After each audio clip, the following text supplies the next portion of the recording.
Bigay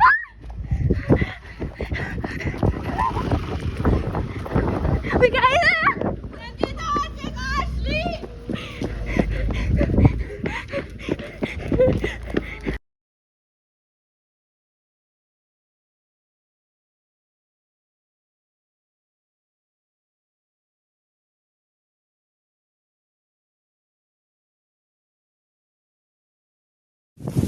Ano, hinahangin ka? Hello guys, pupunta kami ngayon SM. Actually, kakatapos lang namin sa klase. Ang hirap nga eh. Alam mo yun sa ESP, munti ka na to sumigaw. Alam mo ba yun? Litala na lang. Wait nga lang. Tignan mo. Nakita mo yun si Art? Kanina pa talaga yun. Actually, nung isang araw pa niya tayo sinusundan. Isang araw pa? Lapitan ko ba? Try mo. Nabubuisit na ako dun. Oh, ikaw ang maghawak ng phone. Alam mo ba? Last pa niya tayo sinusundan. Boom. Hoy! Alam mo, last week pa kami sinusundan. Araw-araw, after class, tapos gaganyan ka. Ginagawa ko sa'yo. Wala akong ginagawa sa'yo. Last week ka. Uy, Farah, stop na! Dito sa kotse. Uy, awat na! Stop! Awat na! Ano? Di ka kita kilala eh. Di nga kita kilala eh. Uy, Farah, stop na! Diba? Di nga kita kilala eh. Ano? Ha?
Oh, kamusta na pre? Kamusta na Ashley? Ang tagal mo nang hindi sinasuot mga messages ko ah. Sorry, hindi ko pa kasi nasasabi kahit kanina yung nakita ko eh. Kahit parents mo or parents ni Farah?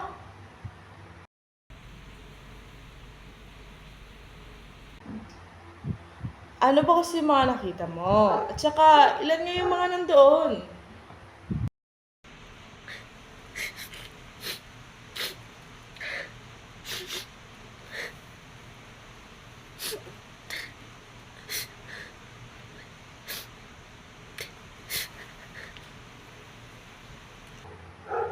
I'm sorry. Naglalakad lang naman kami nun pabalik ni Farah from isang gala.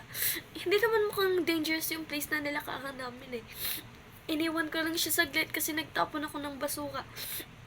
Tapos, pagbalik ko, wala na si Farah.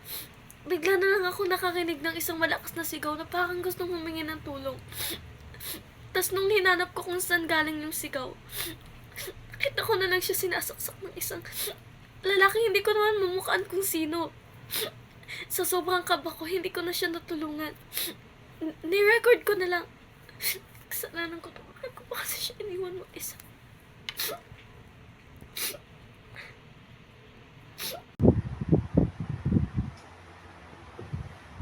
Di ba sabi mo na record mo naman lang yung lahat ng mga nangyari? Then we can send it to the police and baka nga ma-identify nila yung killer immediately. Look, ganito na lang. Send mo sa akin yung footage and then titingnan ko kung visible sa camera yung mukha ng killer. Okay?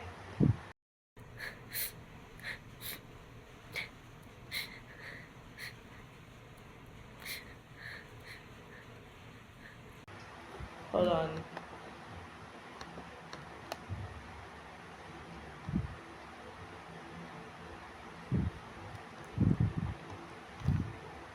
Ito, na-capture yung muka. Pwede natin itong i-report sa police.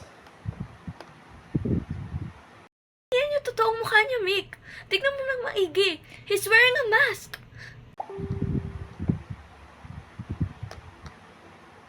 Or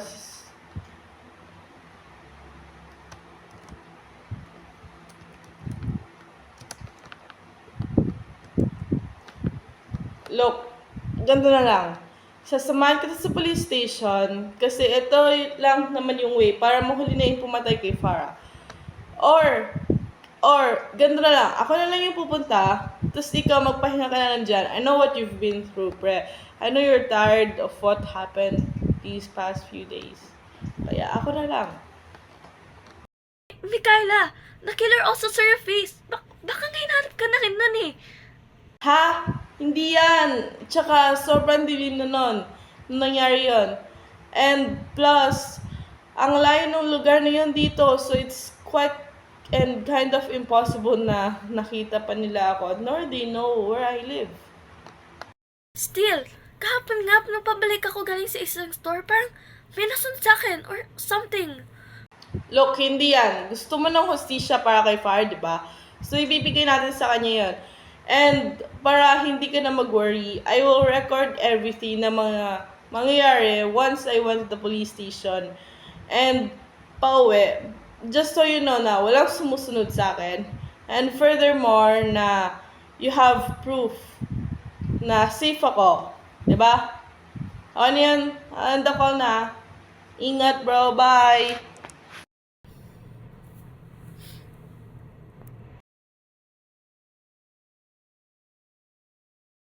Malapit na ako sa police station at saka magpa-5 na din naman ng hapon kaya bilisan ko na lang.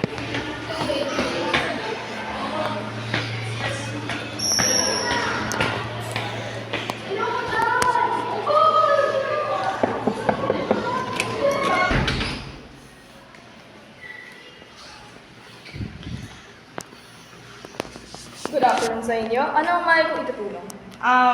Gusto ko lang po sana mag-file ng report about po sa missing case ng kaibigan na kakilala ko po. May nakahanda na naman po akong recording na binigay po sa akin ng kaibigan ko. Yung kaibigan na namatay ang nakawitis ng scene? Yes po, opo. Maaari niyo ba ipakita ang sinasabing footage? Opo, eto po.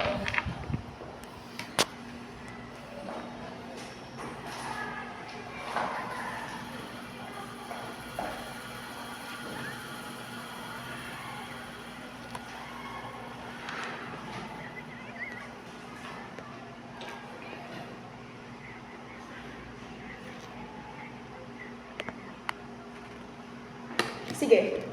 Ipapa-approve ko itong footage sa mas nakakataas na officers.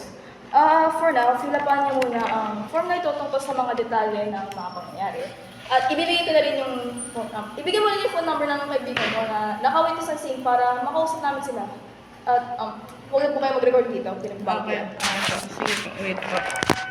Oh, Ashley, kakatapos ko lang pala sagutin yung form na binigay sa akin ng police.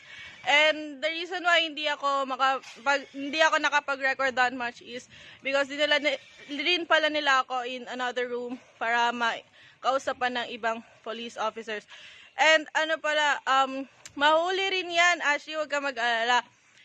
It won't be soon until matapos na yung case. And nag-hire na din naman sila ng private investigator to further solve the case as well. And papakita ko lang para sa iyo yung surroundings ko. Wala din naman tao. I'm safe. I'm almost on my way home na din naman. Kaya I'll just text you or something na lang pag uwi ko. At saka, titigil ko na yung recording kasi pauwi na rin naman pala ko. Sino yan? Ain't no way, bro. What the fuck?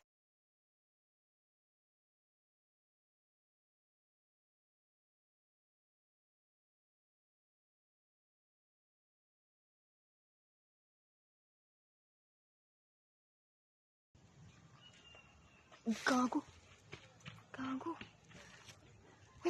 Nakita ako.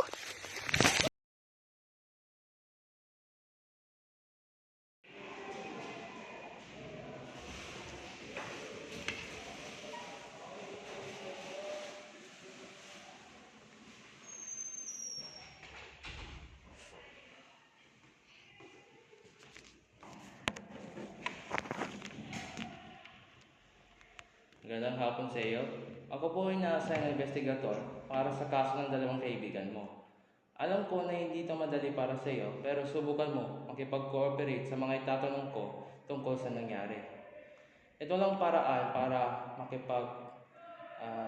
informasyon sa mga tungkol sa suspect. I will, pero I just need to stop this recording. Ma'am, kailangan po namin i-record to para po sa ebidensya. Still, kaya nga di ba may little notebooks kayo? Ma'am, hindi po namin tutulungan need po namin to record for the evidence and the investigation. Fine, let's just get this over with. Thank you. First question. Di ba na-witness nyo yung pagkapatay ni Farah? Nakita nyo ba yung mukha ng lalaki? No, nakamask kasi siya. Sige. Days before po ba ay parang may sumusunod sa inyo? O may napansin kayong kakaiba? Wala naman. Lagi naman kami nauwi ng maaga eh. Wala bang sumusabaybay sa inyo o ano? Wala nga. Okay, kumalma po tayo. Nung nasa scene po kayo, may iba pa ba bang kasama yung pumatay kay Farah? No, iisang lalaki siya. Tsaka ang dilim pa nun. And, you know what? Walang say yung mga questions nyo. May kaalam ka ba kaaway ni Farah? Or motive na bakit nagawa yung mga krimen? No, ang mabait yung kaibigan ko. And, hindi ko akalain yung kakagawa nun. And to her pa? Okay ma'am, kumalma po tayo. Kakape po tayo dito. For the meantime, magpapadala ako ng magbabantay na officer para sa inyo. Police? That's no use. Nung nangyari ba yung krimen, andun kayo? Mikaela was even abducted near your police station. Ma'am, huwag niyo po kaming taasan ng boses. Tinutulungan na nga po kayo. That's no use. Alam niyo, wala na kayong nagawang tulong eh.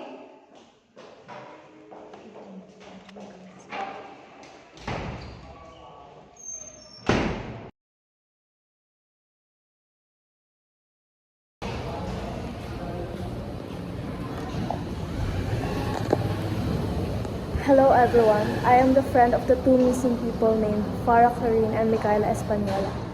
It's been 2 weeks after na dakip si Mikaela at namatay si Farah. And mukhang hindi na sineseryoso ng mga pulis tong kasong to.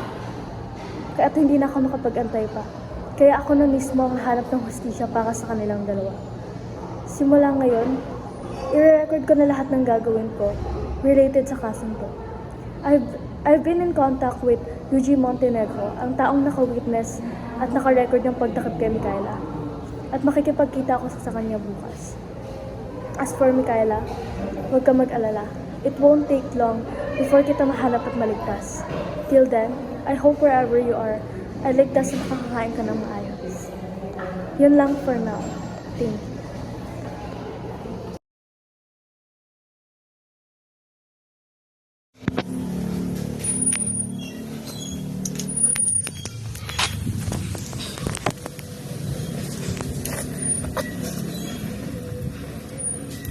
Good morning everyone. Ngayon po ay August 25 and ngayon na po ako makikipagkita sa taong naka-witness sa pagdakip ng kaibigan ko po, si Mikaela Espanola. Actually, sabi nila mga 3 minutes away na lang din sila para makarating dito, so naghihintay na lang din ako. Actually, dito din yung lugar na lagi namin pinupuntahan ni Farah para mag-usap. Malalang, yung memories lang talaga naaalala ko. Actually, feeling ko malapit lang din dito yung pinagdakipan kay Mikaela eh. So, gulat lang din ako na... Art? Ba't ka dito? Sabi mo gusto mo makipag-meet up? Oo, pero hindi sa'yo, kay Yuji. Paano mo nalaman na dito kami mag-meet up? Bro, wait lang. Kalma. Pagsalitain mo muna ako. Ano kasi, sabi sa akin ni Yuji, di siya available today. Kaya ako na lang daw makipagkita sa'yo. Ito yung nahanap mo, di ba? Oo, pero hindi kita pinagkakatiwalaan. Basta. Sige na. Huwag mo hawakan. Ano ba? Ano ba?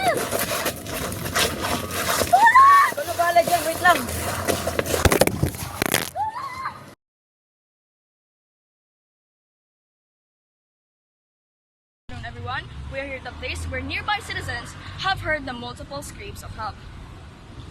Here, we have found a broken and abandoned phone that has been proven to be Ashley Lanuza's. Further investigation will be done once this has reached the higher-ups. But for now, we believe that there is more than one suspect that has been involved in this case. We are also here to interview two witnesses that have said and heard and witnessed the abduction of Ashley Lanuza. Ano po kasi habang naglalakad po kami ni Art after kumain po, may narinig po kami sigaw, kaya po chinek namin agad. Tapos nung nakita namin, parang may nagaganap na nakidnapping. Hindi na po namin pinuntahan agad kasi natakot po kami. Nakita niyo po ba yung mukha ng abduct? Hindi po sobrang dilim po kasi kaya po hindi namin nakita yung mukha. Pero nung namataan naman namin, parang isa lang yung kidnapper. Opo. Sige. Maraming salamat po sa pag-cooperate po sa amin. And to add, we have also received another case of a missing person named UG Montenegro, which may have had possible connections to this case. As for now, we will advise the residents that live nearby to stay safe and avoid staying out late at night due to activity that has been going on. We will provide more details and information about this case once the further investigation had been conducted. But for now, if any of you happen to come to suspicious activity nearby, please report immediately to the authorities. Thank you.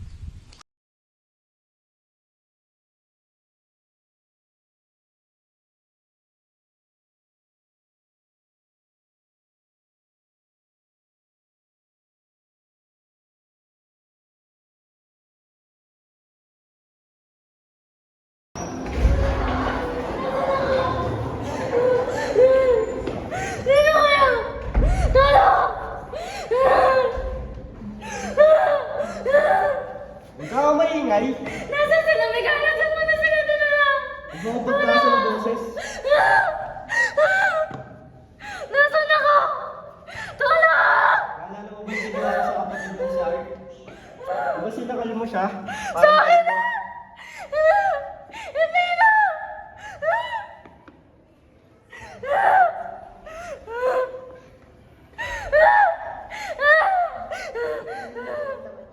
Ano yung nararamdaman niya?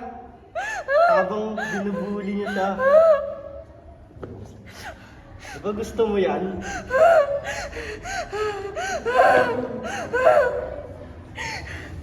Tulong! Tulong! Samusel, no? Tara, Art, tulungan mo ako. Pagbigyan natin to.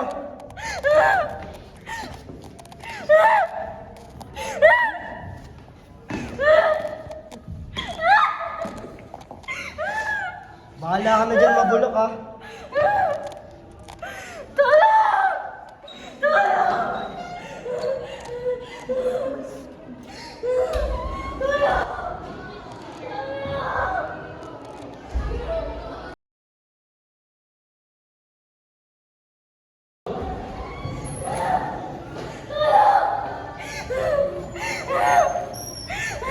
Gusto mo makita yung kaibigan mo? Saan mo siya nalasibigan? Wait lang. Hindi ka ano ako sa'yo.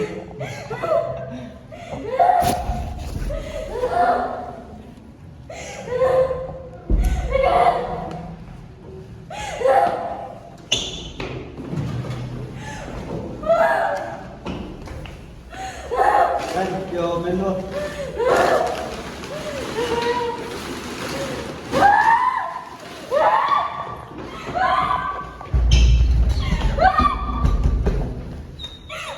Diba? Takas ka pa ha?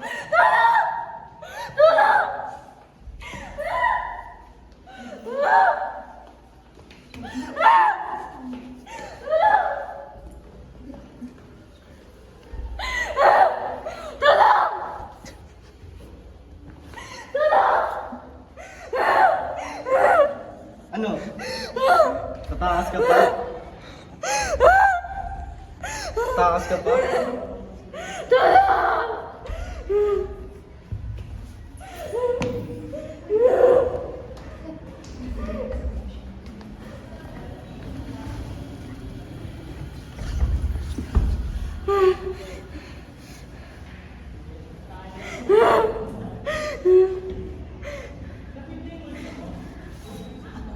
Ano?